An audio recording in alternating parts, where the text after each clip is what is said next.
Hey there, it's Lori Jean. I wanted to do a quick review on this Ninja Nutri-Blender Plus Compact Personal Blender. Now, the blender itself is 900 watts, so it has plenty of power.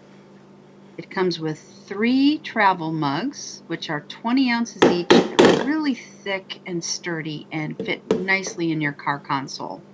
3 different types of lids. One is the blender, one is for storage, and one is for using on the go. There's a second one of these, but I can't seem to find it. I've had this thing for about 2 years now.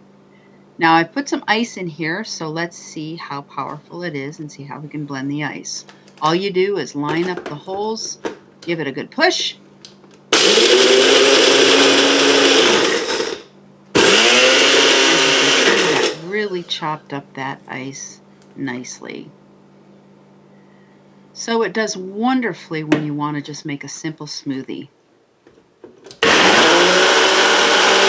Literally takes me minutes to get the smoothie together. When I'm in a rush, I just grab it and take it out the door with me. You just simply take the lid, whichever one you want, either the storage or the sippy lid is what I call it, and you are ready to go. Now, the only complaint that I can think of is that it's a little bit noisy, but otherwise, I love this and use it all the time. Please subscribe. Help us hit our first 5,000 subs.